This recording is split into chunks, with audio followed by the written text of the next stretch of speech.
provocation cards in the headlines. Because as far as I can tell, usually when I see things ending with a question mark, it's usually when the author says something he doesn't actually mean to say, but he wants to be safe.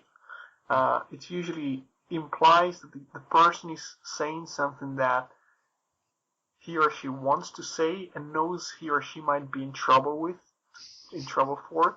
And this is when the question mark comes in. And there is also the phrasing of thing as a question, or actually phrasing it as a statement and then adding the question mark. So you can say, is Johnny a bad boy? That's one way of asking it. And one thing you could say is, Johnny is a bad boy, and then question mark. Johnny is a bad boy. And that's also a way of finding out if the author was adding it before he asked before the editor basically got involved, perhaps, and added a question mark or something.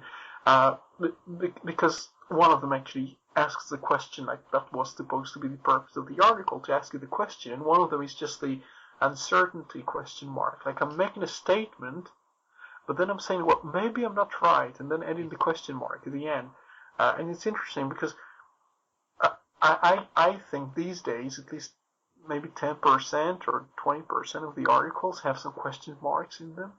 Even reviews, like, is Ubuntu ready for the desktop? That's sure, and that's a very common one, because they know it's kind of ready for the desktop. What does it mean ready for the desktop? Is meat ready for the table? It's really quite I think, silly.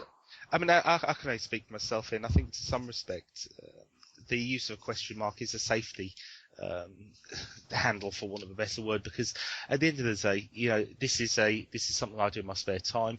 I'm reading articles and allegations of others, and I'm putting my opinions on the basis of what I've read, what I've observed, and maybe some previous experience as well.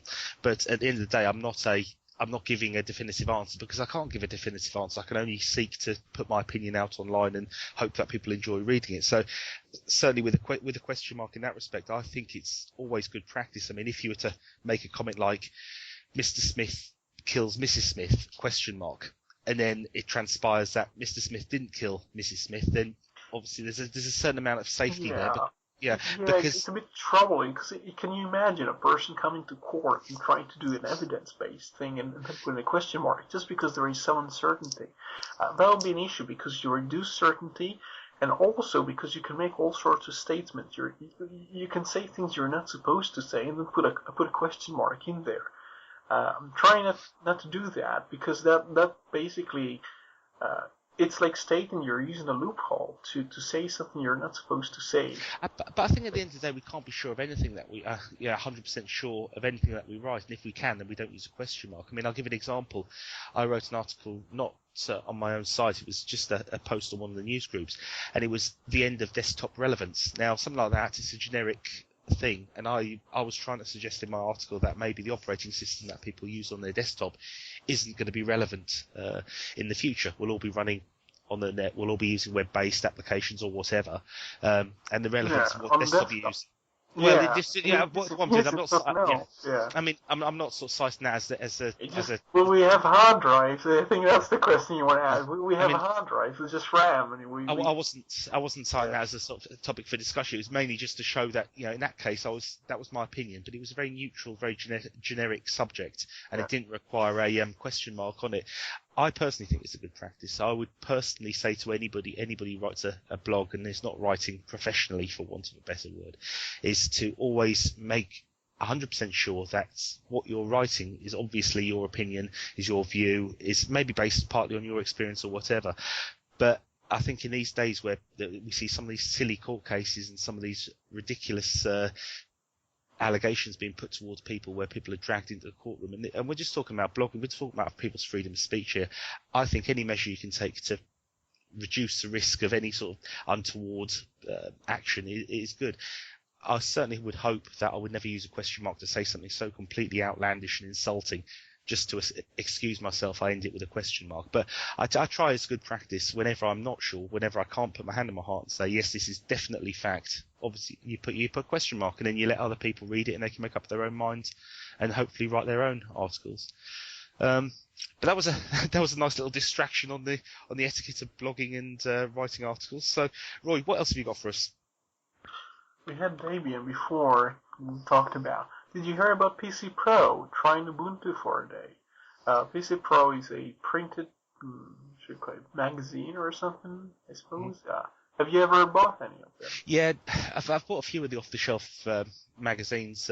I think it's Micromart. It might not be called Micromart. It's a bi-weekly magazine, Micromart, Computer Mart. I sometimes buy that when I'm getting the train. It's quite a good little read.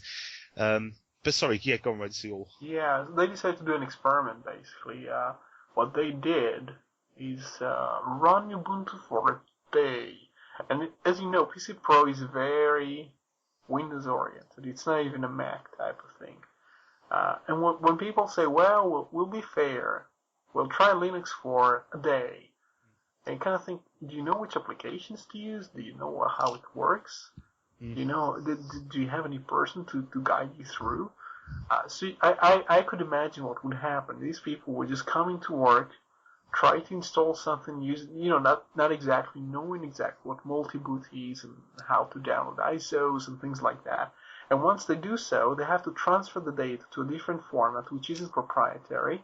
They probably will try to open Word documents, like old XML documents or something, using OpenOffice or whatever comes in this drive. They even find what it's supposed to open it because they never used it before.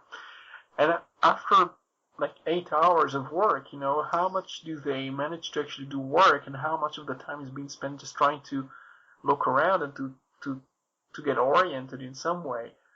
So I read there was lots of writings about them intending to do the experiment, and they were announcing and making a big deal. Oh, we're gonna try Linux and try and see if it's ready for the desktop. And the conclusions were taken on a person-by-person basis, different members of staff, and many of them, as I suspected, were talking in terms of, it wasn't opening my Word document too well, or I couldn't find my way around this application, and I wasn't sure what to use, and it's a bit different here, and different means basically not Windows. That's what it means to a person who's used to using Windows, and I just thought, well, they shouldn't call it exactly Ubuntu experiment. It's just like going cold turkey to a different operating system and actually taking all your proprietary format saved data to a different operating system. It's a bit like trying to take your car to, to like an island or a swamp or something, and just saying, well, it doesn't work too well. I got stuck in mud. Obviously, because you don't ride the right car, because you're not used to this terrain, and they just gave it one day, and I just thought, they should have done longer, And they published this in a magazine, and I just and again, they only show people what happens the first day if you try to go cold turkey and change entirely your entire environment. So. Well, I mean, PC Pro is just one. I can picture the logo in my mind, and I've probably read it a few times, but I'm assuming that they make most of their sales from talking about Windows subjects. Yeah. So you could sort of see their reticence. You could sort of see their reluctance to want any Linux distro to work. But looking at the off-the-shelf magazines, and I've said this many times. I was saying this in 2008/2009.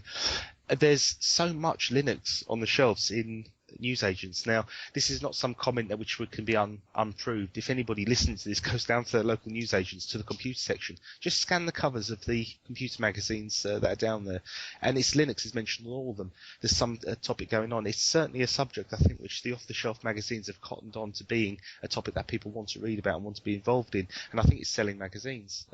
Certainly when you look at Linux format and all the special editions that they have, and judging by the speed in which they come off the shelves, one would assume that there is money to be made talking about and reporting on the free and open source software and Linux Windows subjects. Magazine cover? I know that some what's it called? I know several people used to write for it. I don't know them personally. I see people on the web who write or used to write for Microsoft magazines. What I have a trouble with, what I have kind of an issue with, is these people later on writing for publications like CNET or all kinds of mainstream sites or technology sites, and they don't exactly disclose the fact they also write for Microsoft magazines at the same time, which creates a kind of a conflict of interest. But what do these magazines talk about? Well, I mean, it's all sorts of different subjects. I mean, just to give a sort of very vague example from some of the titles I've seen before, it's how to save money with open source software, is that type of thing. How to use OpenOffice, etc., etc. It's if you look at, like I say,